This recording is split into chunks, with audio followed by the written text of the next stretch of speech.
नमस्कार दोस्तों, मैं नवीन स्वागत करता हूं आपका। तो चलिए दोस्तों, लास्ट लेक्चर में हमने पढ़ा था सॉल्ट्स के बारे में। इससे पहले हमने एसिड और बेस को भी डिटेल में पढ़ लिया था और अब हम अपने चैप्टर के एंड की तरफ बढ़ रहे हैं। तो इस चैप्टर में हम लोग दोस्तों जो हमारा लास्ट टॉपिक रह जाएंगे उसमें कुछ इंपॉर्टेंट कंपाउंड्स जो है सॉल्ट, उनके बारे में हम लोग डिस्कस करेंगे और देखते हैं क्या है। सबसे पहले दोस्तों हम लोग पढ़ेंगे वॉशिंग सोडा के बारे में। वॉशिंग सोडा दोस्तों, वॉशिंग सोडा की अगर बात करें तो इसका जो साइंटिफिक नेम है उसको बोला जाता है दोस्तों, दैट इज सोडियम कार्बोनेट। अब दोस्तों जो एग्जाम में क्वेश्चन पूछा जाता है पहले हम लोग वो देखते हैं। एग्जाम में मोस्टली इसके क्वेश्चन में पूछा गया है इसके फॉर्मूले के बारे में। अब दोस्तों एग्जाम में एक बार तो हमें ये दिया होता है फॉर्मूला और एक ये दिया होता है।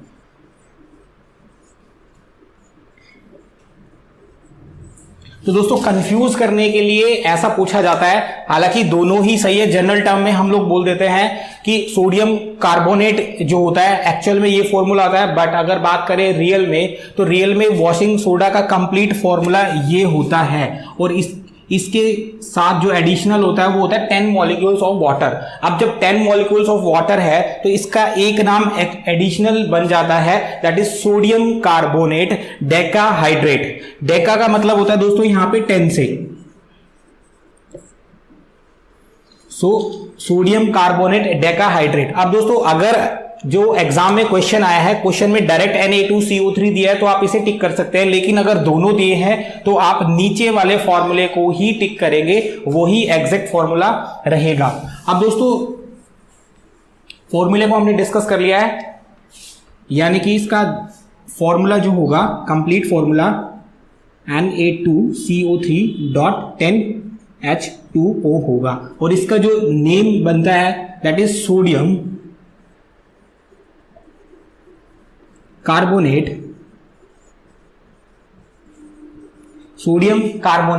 डेकाहाइड्रेट।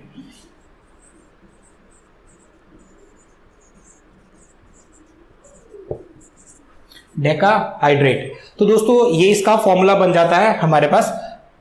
अब देखते हैं दोस्तों कि हम लोग अगर वॉशिंग सोडा का प्रोडक्शन करते हैं तो कैसे इसे प्रोड्यूस कर पाएंगे। So next topic is production of washing soda.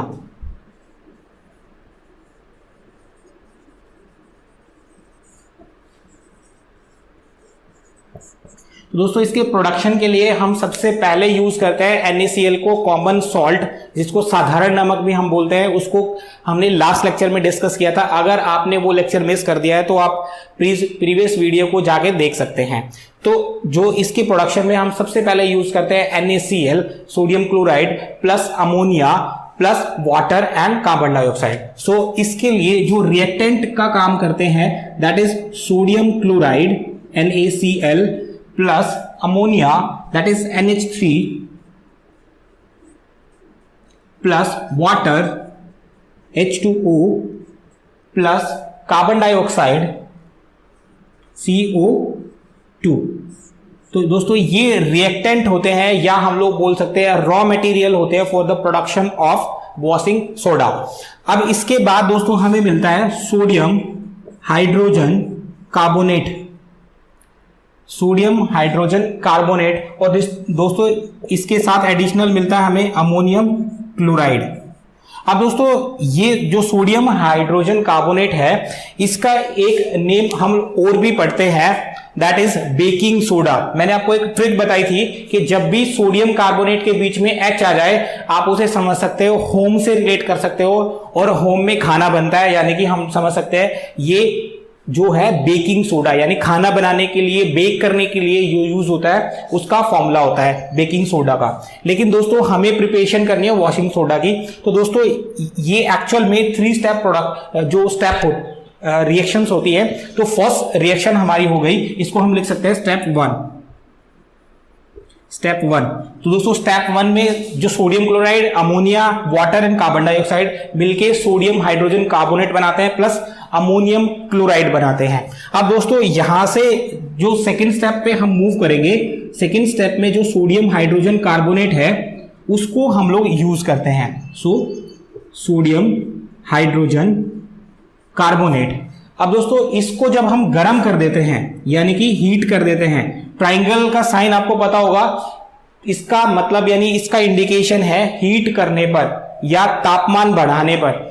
और दोस्तों ये HSCC के जो लेबोरेटरी अटेंडेंट का एग्जाम हुआ था उसमें ये क्वेश्चन पूछा गया था डायरेक्ट एरो का, कि इस एरो का क्या इंडिकेशन होता है, या हम बोल सकते हैं कि इस एरो का क्या मीनिंग हो सकता है। यहां से हमें सोडियम कार्बोनेट बन जाता है जिसको सोडा एस भी बोलते हैं। Na2CO3, यहां से इसको बोलते हैं दोस्तों सोडा एश, सोडा एस। यहां से हमें ये मिलता है, इसके साथ दो एडिशनल प्रोडक्ट में मिलते हैं, carbon dioxide plus water, CO2 plus water. अब दोस्तों जो सोडा एस हमें मिला, इसको जब हम वाटर के साथ में रिएक्ट करवा देंगे तब हमें जाके वॉशिंग सोडा मिलता है। Step third and final step third, जब हम सोडा एस या सोडियम कार्बोनेट को वाटर के साथ में रिएक्ट कराएंगे, और वाटर मॉलिक्यूल्स हमने देखा दोस्तों 10 वाटर मॉलिक्यूल्स के साथ में जब हम इसे रिएक्ट कराएंगे तब दोस्तों हमें जाके मिलेगा Na2CO3.10H2O, और यही होता है दोस्तों हमारा वॉशिंग सोडा। आई होप दोस्तों आपको क्लियर हो गया होगा, आप इसे नोट कर सकते हैं। देन हम लोग मूव करेंगे नेक्स्ट टॉपिक पर, इसकी कुछ प्रॉपर्टीज पर। तो आप देख लेते हैं इसकी प्रॉपर्टीज के बारे में, क्या कुछ इसकी प्रॉपर्टी हो सकती है, कहां हमें इसकी प्रॉपर्टी का यूज कर पाते हैं। तो दोस्तों हम इसकी यूज और प्रॉपर्टी दोनों को ही डिस्कस करेंगे। इससे पहले अगर आपने चैनल को सब्सक्राइब नहीं किया है तो चैनल को सब्सक्राइब कर लीजिए, और अगर वीडियो पसंद आ रही तो वीडियो को शेयर करना तो बिल्कुल भी मत भूले, और अपने दोस्तों को भी बताएं ताकि आप सब मिलके जॉब के लिए एक साथ प्रिपरेशन कर सके। तो अब प्रॉपर्टीज पर आते हैं दोस्तों। Properties of washing soda.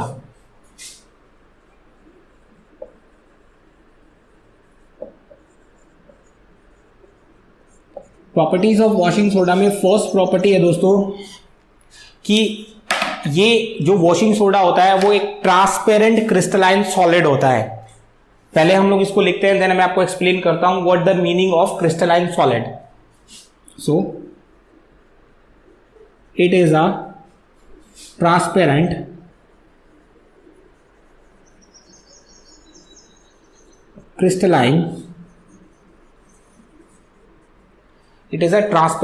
crystalline solid। अब दोस्तों एक वर्ड जो नया आया है that is crystalline solid.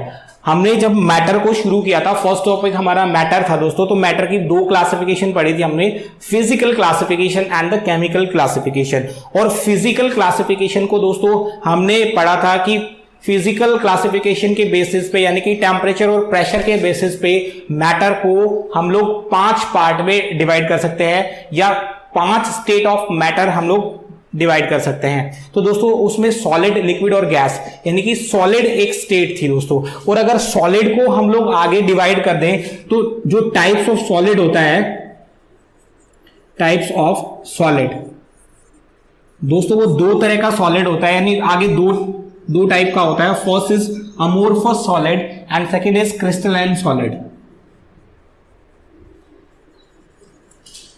Amorphous solid and second is crystalline solid।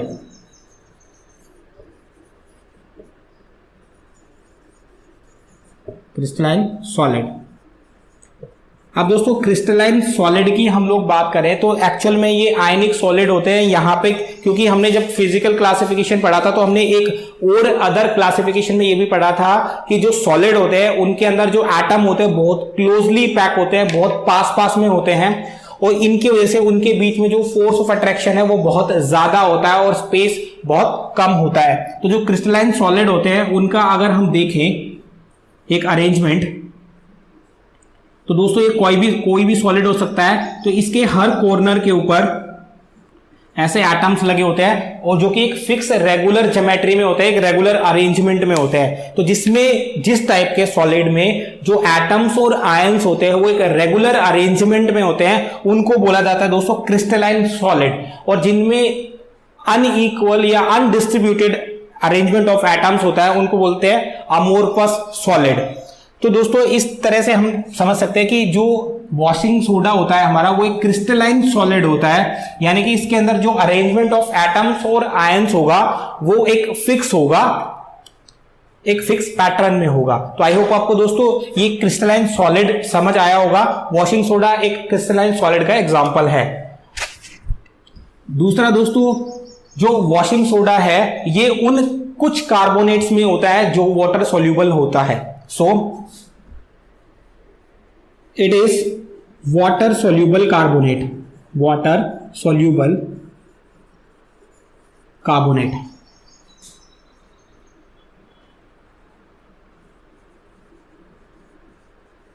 Water soluble carbonate. और नेक्स्ट प्रॉपर्टी पर अगर बात करी जाए दोस्तों तो वॉशिंग सोडा एक एल्केलाइन है, यानी कि एक टाइप ऑफ बेस है। हमने एक चीज पढ़ी थी कि जब भी कोई मेटल किसी हाइड्रोजन आयन को रिप्लेस कर देती है तो वो ऑलवेज एंड ऑलवेज बेस बनाती है, या हम लोग बोल सकते हैं मेटल ऑक्साइड सारी की सारी बेस होती है और नॉन मेटल ऑक्साइड सारे के सारी एसिड्स होती हैं। कुछ एक्सेप्शन केस भी होते हैं जो कि हमने लास्ट लेक्चर में पढ़ा था। अगर आपने ये लेक्चर नहीं देखे हैं तो दोस्तों आप प्लेलिस्ट में जाके वो लेक्चर देख सकते हैं। तो अब थर्ड प्रॉपर्टी पे बात करते हैं। वॉशिंग सोडा एक एल्केलाइन है, बेस है। अब अगर बेस है तो लिटमस टेस्ट जब भी हम करते हैं तो लिटमस टेस्ट दोस्तों हमने पढ़ा था ये रेड कलर को ब्लू कलर में चेंज कर देता है। So washing soda is alkaline. Alkaline दोस्तों हमने पढ़ा था कि जो वाटर सॉल्यूबल बेस होता है उसको एल्केलाइन बोलते हैं। So base which turns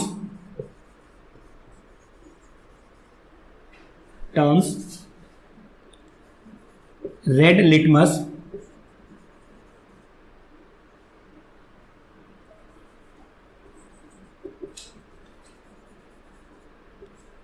into blue। हमने दोस्तों एक ट्रिक पढ़ी थी कि एसिड्स जो है वो लिटमस का कलर कैसे चेंज करते हैं। तो हमने पढ़ा था अल्फाबेटिकल ऑर्डर में ए पहले आता है यानी कि एसिड, और उसके बाद में बी आता है। So acid change blue to red, ये हमने पढ़ा था दोस्तों। और अगर बेस की बात करें तो बेस में इसका उल्टा हो जाएगा यानी कि रेड टू ब्लू, ये हमने पढ़ा था। तो यहां से हमने देखा कि दोस्तों जो बेस होते हैं सारे के सारे रेड कलर लिटमस को चेंज कर देते हैं ब्लू कलर में। तो ये इसकी एक प्रॉपर्टी है दोस्तों वॉशिंग सोडा की। अब नेक्स्ट प्रॉपर्टी पर देख लेते हैं। जो वॉशिंग सोडा होता है ये दोस्तों ग्रीस के जितने भी दाग होते हैं, डर्ट होते हैं, उनको रिमूव कर सकता है। सो इसकी एक क्लीनिंग प्रॉपर्टी भी होती है। It has cleaning property.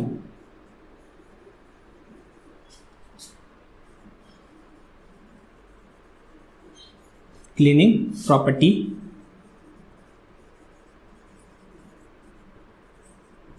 और क्लीनिंग प्रॉपर्टी में क्या कर सकता है दोस्तों, ये रिमूव कर सकता है डर्ट को। Can remove dirt, can remove dirt और ग्रीस स्ट्रेन, डर्ट फ्रॉम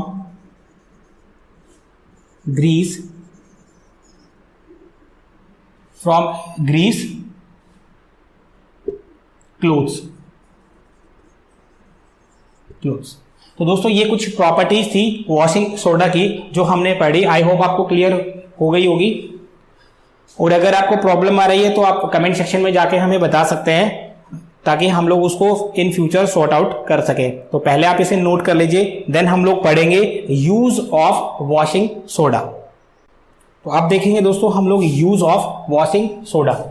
तो अगर यूज की बात कर ले दोस्तों तो बहुत इंपॉर्टेंट कंपाउंड है ये, जो कि यूज किया जाता है।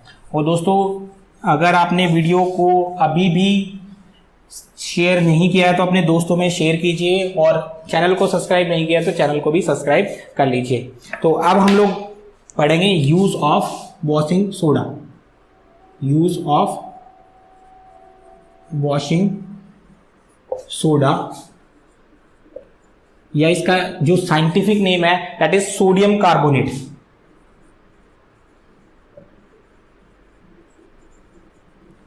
कार्बोनेट। और अभी इसका फॉर्मूला हमने पढ़ा that is Na2CO3 into 10H2O। तो फर्स्ट अगर यूज की बात करें दोस्तों, फर्स्ट यूज हम कहां कहां यूज करते हैं, तो दोस्तों वाटर की परमानेंट हार्डनेस को रिमूव करने के लिए हम लोग यूज करते हैं वॉशिंग सोडा का। इसके अलावा अगर बात करें दोस्तों तो ग्लास की मैन्युफैक्चरिंग में भी हम लोग वॉशिंग सोडा को यूज करते हैं। और इस अदर यूज की बात करें तो दोस्तों ये यूज किया जाता है मैन्युफैक्चरिंग ऑफ सोडियम कंपाउंड्स, जैसे कि हम एग्जांपल ले सकते हैं बोरेक्स का। तो ये कुछ यूजेस थे दोस्तों जो कि वॉशिंग सोडा के लिए हम लोग यूज करते हैं इनको मिला के। तो सबसे पहले हमने देखा कि वाटर की परमानेंट हार्डनेस को रिमूव करने के लिए यूज किया जाता है। So it removes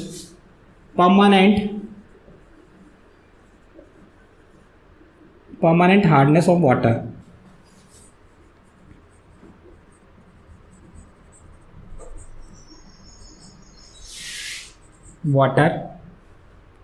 second use हमने पढ़ा ग्लास मैन्युफैक्चरिंग में यूज होता है, in manufacturing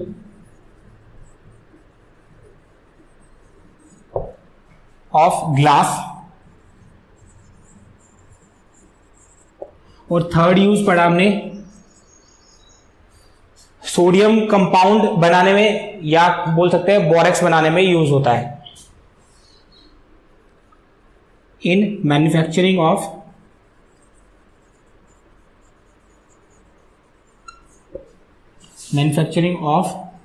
sodium compound such as borax. Borax बनाने में इसको हम लोग यूज करते हैं। तो दोस्तों ये थे यूजेस ऑफ वॉशिंग सोडा। अब हम लोग दोस्तों मूव करेंगे हमारे नेक्स्ट टॉपिक पर, दैट इज बेकिंग सोडा। तो बेकिंग सोडा को पढ़ने से पहले हमने एक वॉशिंग सोडा को डिस्कस किया था, अब हम लोग मूव कर रहे हैं बेकिंग सोडा की तरफ। और दोस्तों बेकिंग सोडा आपको नाम से ही पता चल रहा है कि हम लोग इसे कुकिंग में यूज करते हैं। तो सबसे पहले देखते हैं बेकिंग सोडा। Baking soda. अब दोस्तों बेकिंग सोडा की अगर हम लोग बात करें तो इसका फॉर्मूला जो होता है that is NaHCO3, that is sodium hydrogen carbonate. Sodium hydrogen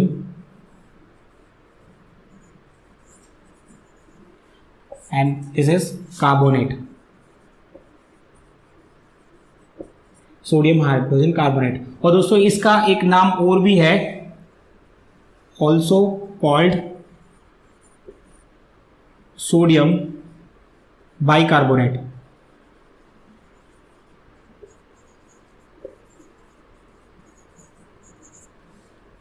इसको दोस्तों सोडियम बाइकार्बोनेट के नाम से भी जाना जाता है। अब देखते हैं दोस्तों कि हम इसे प्रोड्यूस कैसे करते हैं, यानी कि इसका प्रोडक्शन हम लोग कैसे कर पाते हैं। तो इससे पहले जब हमने रिएक्शन पढ़ी थी वॉशिंग सोडा की, तो उसमें हमने देखा था दोस्तों कि जो 3 स्टेप प्रोसेस थी, फर्स्ट स्टेप में हमारे पास जो बाय प्रोडक्ट बनता है वो प्रोडक्ट सोडियम हाइड्रोजन कार्बोनेट ही होता है। और उसके लिए दोस्तों हमने यूज किया था सोडियम क्लोराइड का, दैट इज नमक। सोडियम क्लोराइड को अमोनिया के साथ में जब हमने रिएक्ट कराया था in the presence of carbon dioxide and water, so water plus carbon dioxide.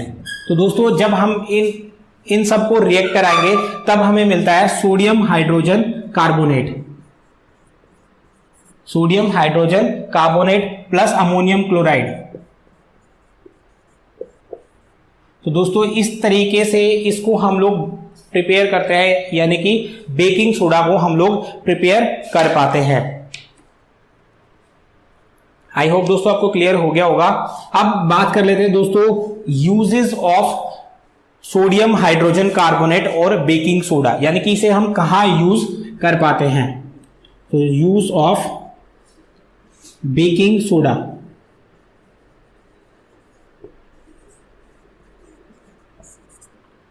तो फर्स्ट अगर यूज की बात करें दोस्तों तो बेकिंग सोडा को हम लोग यूज करते हैं एज ए एंटा एसिड। एंटा एसिड क्या होता है दोस्तों, जब भी हम ओवर ईटिंग कर लेते हैं या ज्यादा खाना खा लेते हैं, पेट में गैस बन जाती है हमारे, तो उस सिचुएशन को बोलते हैं दोस्तों एसिडिटी। तो उसके लिए दोस्तों हम लोग यूज करते हैं बेस का, और जो कि यूज होता है बेकिंग सोडा। अब बेकिंग सोडा यूज होने से एसिडिटी की प्रॉब्लम ठीक हो जाती है। So it is use as a antacid, it is used as antacid। तो इसे एज ए एंटा एसिड हम लोग यूज करते हैं। अब नेक्स्ट यूज की बात करें दोस्तों, केक और ब्रेड मेकिंग में इसको हम लोग यूज करते हैं। इन मेकिंग ऑफ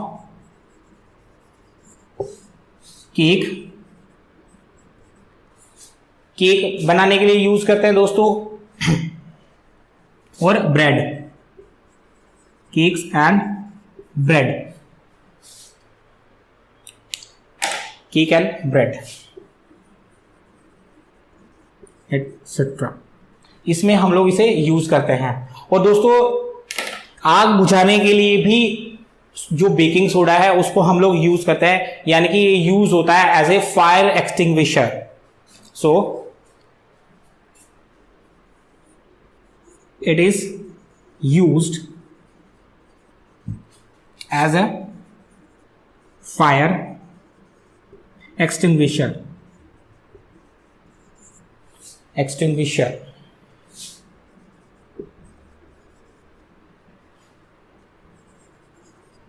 तो ये कुछ यूजेस थे दोस्तों बेकिंग सोडा के। आई होप आपको क्लियर हो गए होंगे, आप इसे नोट कर सकते हैं। देन हम लोग मूव करते हैं हमारे नेक्स्ट टॉपिक पर, दैट इज ब्लीचिंग पाउडर। तो आप देखते हैं दोस्तों ब्लीचिंग पाउडर को, ये आप नोट कर चुके होंगे।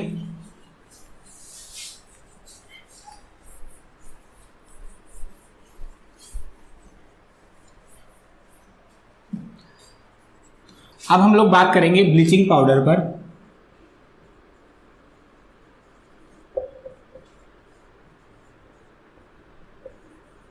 ब्लीचिंग पाउडर पर तो सबसे पहले दोस्तों अगर बात करें इसके केमिकल नेम की और साइंटिफिक नेम की, केमिकल नेम, तो दोस्तों इसका केमिकल नेम होता है calcium oxychloride. Calcium oxychloride, that is calcium oxychloride,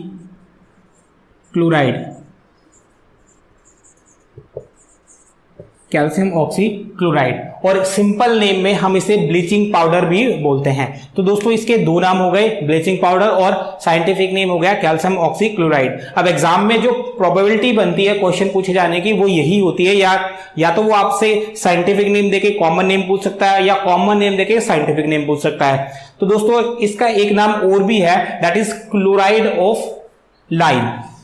it is also called chloride of lime. तो इसे क्लोराइड ऑफ लाइम भी हम लोग बोलते हैं। तो दोस्तों अब हम लोग देखते हैं दोस्तों इसकी कुछ प्रॉपर्टीज की प्रॉपर्टी क्या क्या हो सकती है, क्या क्या चीज हमारे लिए इसकी प्रॉपर्टी हेल्पफुल हो सकती है। देन हम लोग पढ़ेंगे इसके यूजेस के बारे में। तो सबसे पहले देख लेते हैं इसकी प्रॉपर्टीज के बारे में। Properties of calcium oxychloride, calcium oxychloride.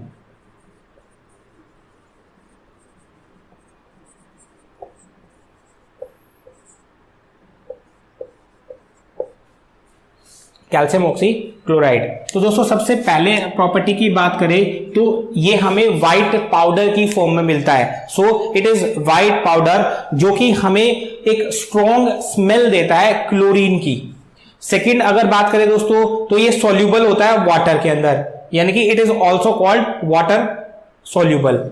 और थर्ड की अगर बात करें दोस्तों तो ये रिएक्ट करता है डाइल्यूट एसिड के साथ में और क्लोरीन गैस को प्रोड्यूस करता है। तो फर्स्ट प्रॉपर्टी हमने पढ़ी कि ये एक व्हाइट पाउडर है जो कि एक स्ट्रॉन्ग स्मेल देता है क्लोरीन की। सो it is white powder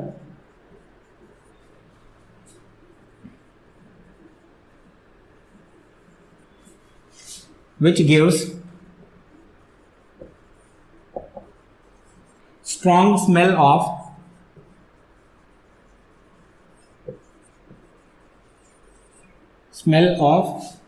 chlorine।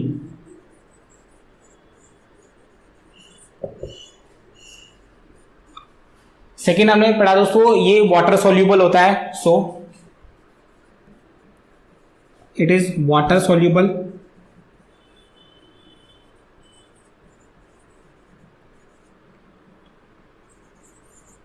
It is water soluble. And third हमने पढ़ा दोस्तों ये डाइल्यूट एसिड के साथ रिएक्ट करता है और क्लोरीन गैस प्रोड्यूस करता है। So it react with dilute acid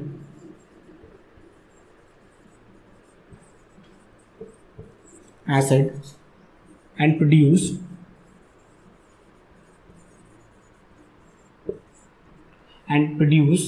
chlorine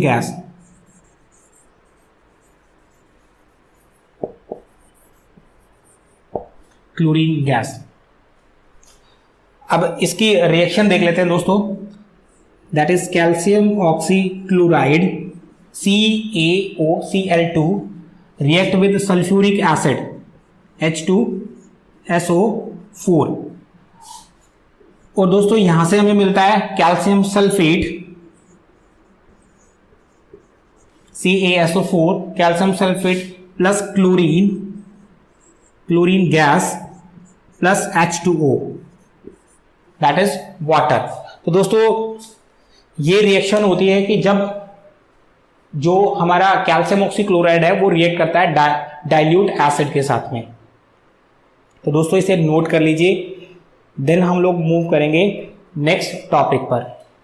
तो अब यूज देख लेते हैं दोस्तों, इसके यूज क्या हो सकते हैं कैल्शियम ऑक्सीक्लोराइड या जिसको हम लोग ब्लीचिंग पाउडर भी बोलते हैं उसके।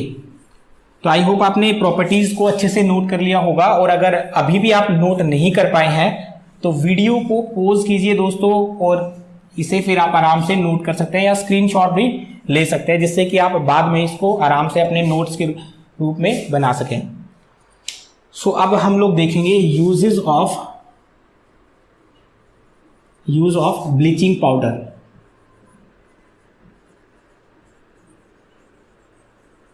ब्लीचिंग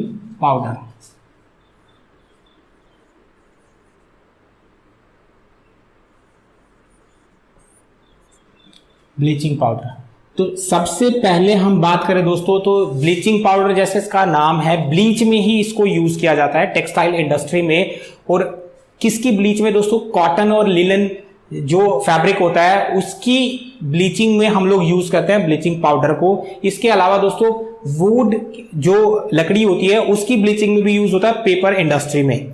दूसरा अगर इसके यूज की बात करें दोस्तों, हम लोग ये यूज होता है as a disinfectant of drinking water, यानी पानी को साफ करने के लिए हम लोग इसे यूज करते हैं। वाटर वर्क्स में इसको डाला जाता है पानी के अंदर, ताकि जो वो पानी है हमारा उसके अंदर जो हार्मफुल चीजें हैं वो ठीक हो जाएं। तो वाटर को डिसइंफेक्ट करने के लिए भी हम लोग यूज करते हैं ब्लीचिंग पाउडर का। इसके अलावा अगर यूज करें दोस्तों तो क्लोरोफोम गैस, यानी कि क्लोरोफोम की मैन्युफैक्चरिंग में भी हम ब्लीचिंग पाउडर का यूज करते हैं। और दोस्तों आपने देखी होगी एक अलग सी टाइप की वूल आती है, ऊन आती है जो कि श्रिंक नहीं होती, तो अनश्रिंकेबल वूल को बनाने के लिए भी हम लोग यूज करते हैं ब्लीचिंग पाउडर का। तो सबसे पहले हमने पढ़ा दोस्तों, ये यूज होता है ब्लीचिंग में। It is used for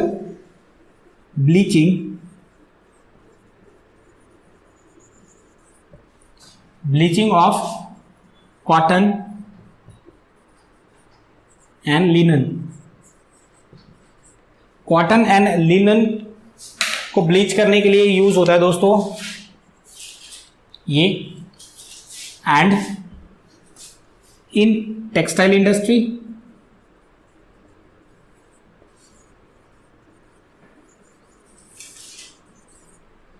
textile industry में कॉटन और लिनन को ब्लीच करने के लिए यूज होता है। और अगर बात करें दोस्तों पेपर इंडस्ट्री में, इसी का ही सब पॉइंट बना लेते हैं।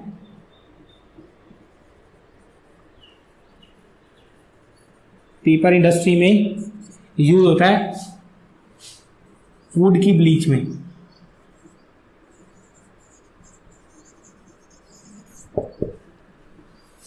और अगर इसके सेकंड यूज की बात करें तो दोस्तों हमने पढ़ा था कि ये वाटर को डिसइंफेक्ट करने के लिए यूज होता है। So bleaching powder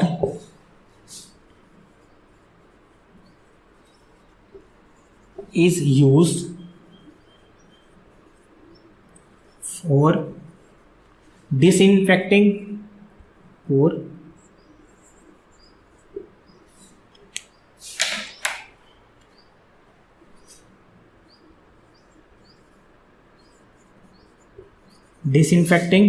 drinking water।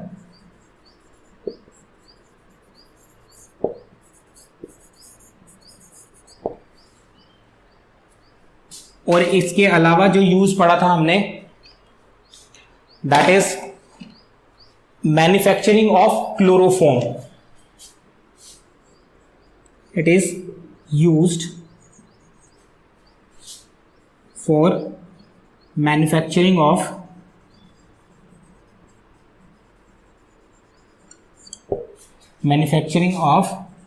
Chloroform.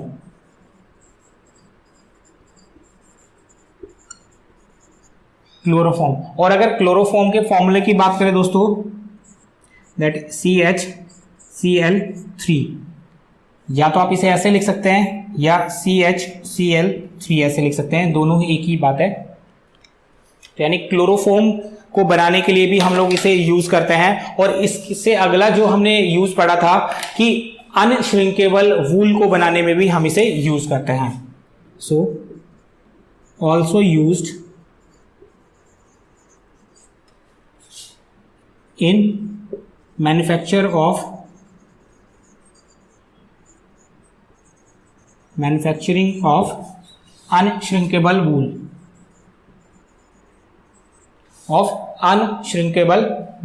तो दोस्तों जो अनश्रिंकेबल वूल होती है वो श्रिंक नहीं होती, यानी कि सिकुड़ती नहीं है।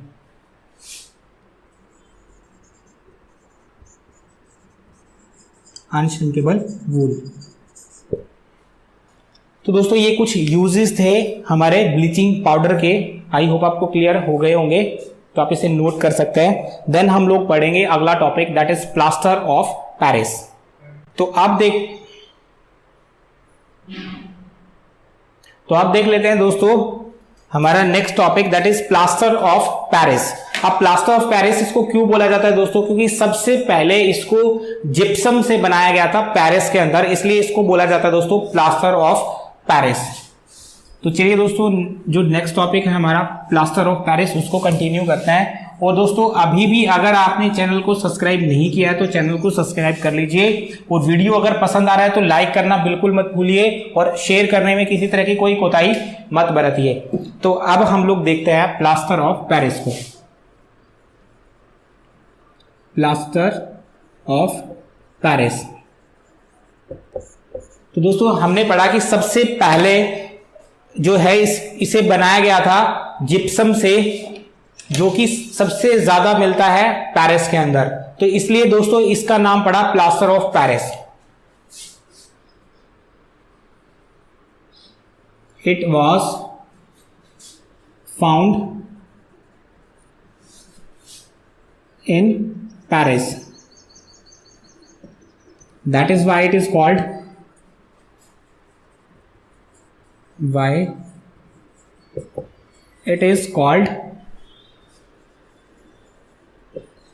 plaster of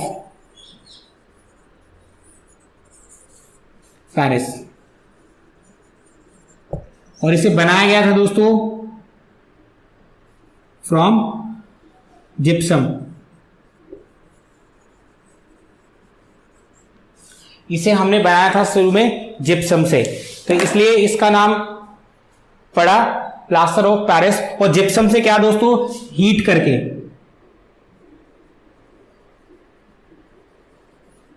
heating of gypsum, यानी सबसे पहले हमने इसे जिप्सम को हीट करके ही बनाया था।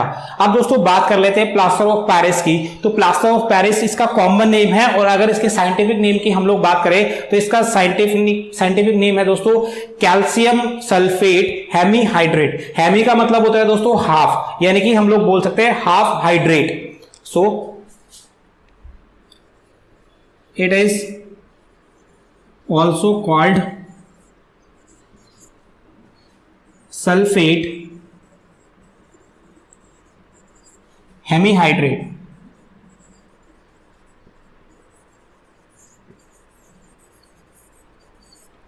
अब दोस्तों हेमी का मीनिंग यहां पे होता है हाफ, तो इसको हम बोल सकते हैं half hydrate.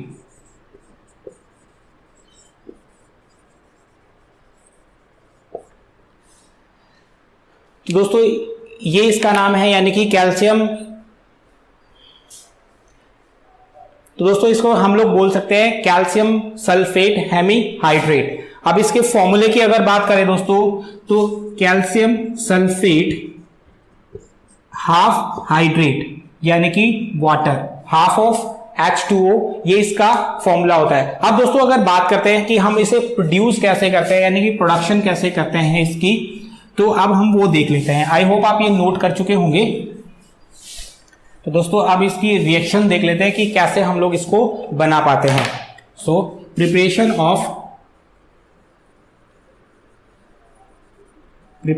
Of plaster of Paris.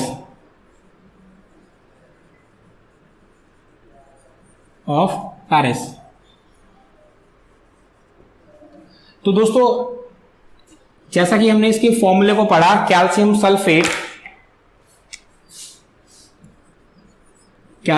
Sulphate into 2H2O। दोस्तों यहां पे 2H2O होता है जब हम इसे हीट करते हैं, यानी कि आफ्टर हीटिंग, या हम लोग बोल सकते हैं गर्म करने पर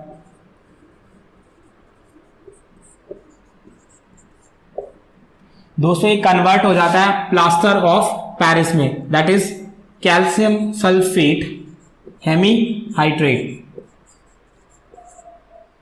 प्लस ये वाटर अलग हो जाता है। तो दोस्तों इसीलिए बोला जाता है कि जब भी हम लोग प्लास्टर ऑफ पेरिस, यहां पर ये व्हाइट पाउडर की फॉर्म में होता है, और जैसे ही इसे वाटर के साथ हम लोग मिक्स कर देते हैं, ये वापस मिलके क्या बना देता है दोस्तों, जिप्सम बना देता है, यानी कि हार्ड फॉर्म में स्टैब्लिश हो जाता है। तो आई होप दोस्तों आपको समझ आया होगा। अब हम लोग बात करते हैं इसकी कुछ प्रॉपर्टीज के बारे में। So properties of plaster of Paris या पीओपी, इसे शॉर्ट में दोस्तों पीओपी भी हम लोग बोलते हैं। सबसे पहले अगर बात करें दोस्तों, ये व्हाइट पाउडर की फॉर्म में होता है। So it is white powder.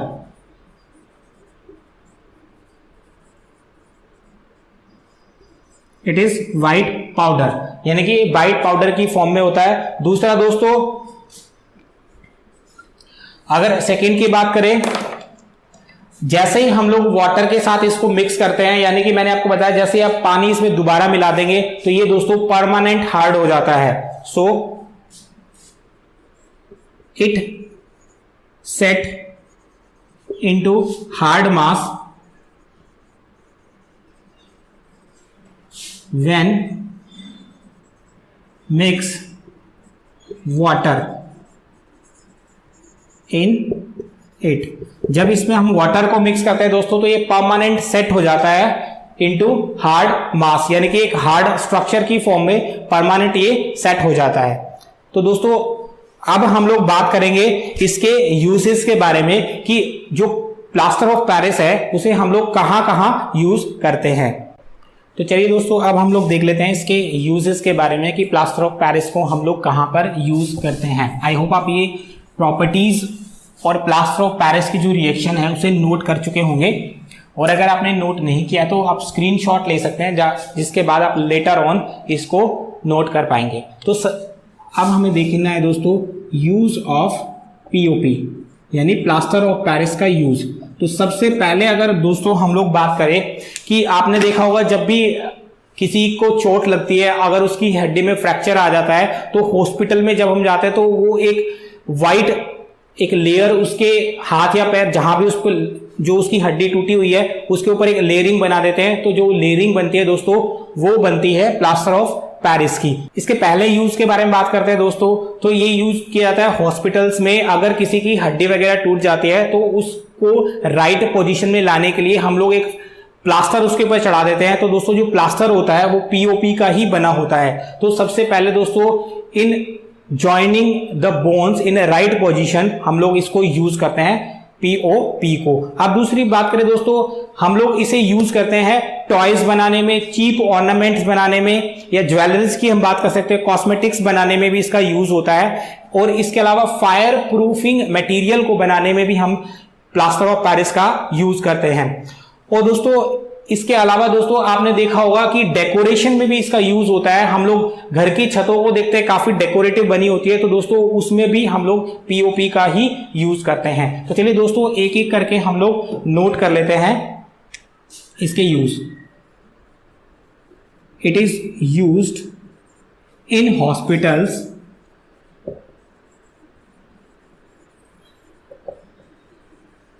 It is used in hospitals for setting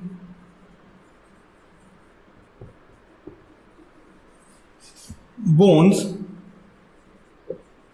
in right position.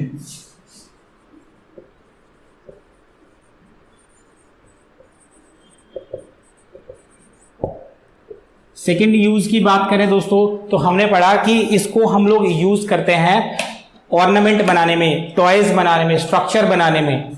So it is used in making of toys, structures, making toys, structures, cosmetics,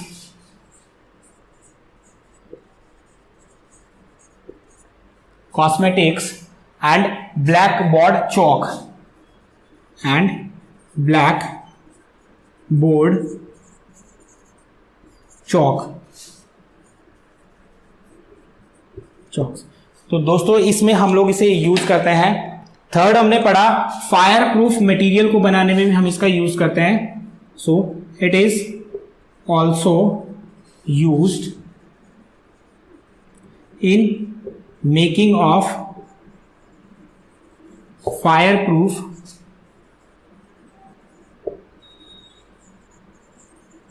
material.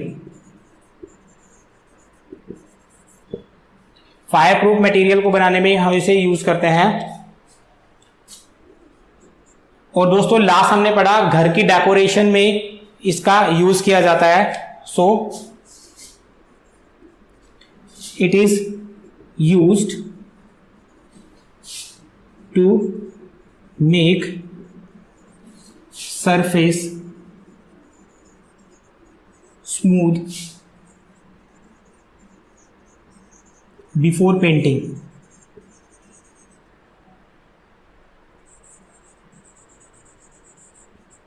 तो घर में paint करने से पहले दोस्तों हम लोग घर की जो वॉल्स है उसको स्मूथ बनाते हैं, उसके लिए भी हम लोग यूज करते हैं पीओपी का। तो आई होप दोस्तों आपको क्लियर हो गया होगा, और आपने अगर नोट नहीं किया तो इसे नोट कर लीजिए।